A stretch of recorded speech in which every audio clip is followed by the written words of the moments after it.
खुलुमबाय लोगोफोर बड' टेक चेनेलाव नोंथांमोना दिनै खोन्थागोन WhatsApp ग्रुपआव मोनसे गोदान आपडेट फैदों आं बिनि सोमोन्दै खोन्थागोन नोंथांमोना अननानै भिडिअखौ जोबजासे नायलां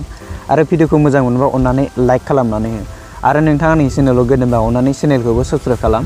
आरो लोगोसे बेल आइकनखौबो क्लिक खालामनानै हो मानोना नोंथांनिसिम नटिफिकेसन सहैगोन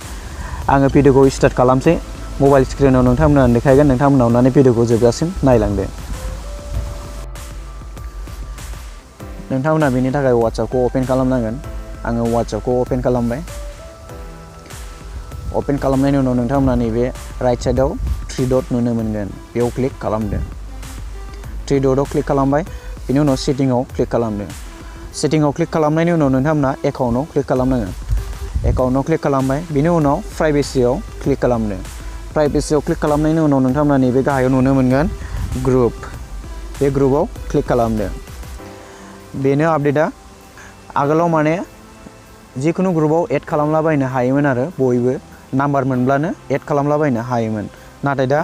नाम्बार मोनब्लाबो रावबो एड खालामनो हानाय नङा नोंथांमोना नैबे एभ्रिवानाव थागोन आरो बेखौ नबडियाव दोनब्लानो नोंखौ रावबो एड खालामनो हानाय नङा WhatsApp ग्रुपआव आरो ओमफ्राय माइ कन्टेक्टआव दोनोब्ला नोंनाव जा कन्टेक्ट दङ बेफोर एड खालामनो हागोन बेनि अनगा रावबो एड खालामनो हानाय नङा ओमफ्राय नबडियाव दोनोब्लाथाय नोंखौ रावबो एड खालामनो हानाय नंला आरो आगोलाव जानला मोनला ग्रुप एड खालामलाबायोमोन बयबो नाम्बार मोनब्लानो दा नाथाय रावबो हानाय नंला आरो जोबोर मोजां जादों बे आपडेट हरनाया नोंथांमोना बेनि थाखाय बेखौ आपडेट खालामग्रोनांगोन WhatsAppखौ आपडेट खालामनो थाखाय नोंथांमोना प्ले स्ट'राव थांनांगोन प्ले स्ट'रखौ ओपन खालामसै आङो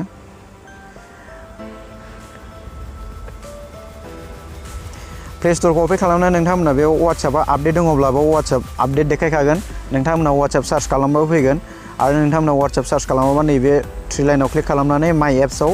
क्लिक खालामनांगोन आरो बेनि उनाव नोंथांना जा आपडेट दङ एप्सआ बेयाव देखायजोबगोन आरो WhatsAppआ आपडेट दङब्ला बेखौ आपडेट खालामदो आरो आपडेट फैयाखैब्ला आपडेट फैगोन साननै सानथामसोनि उनावनो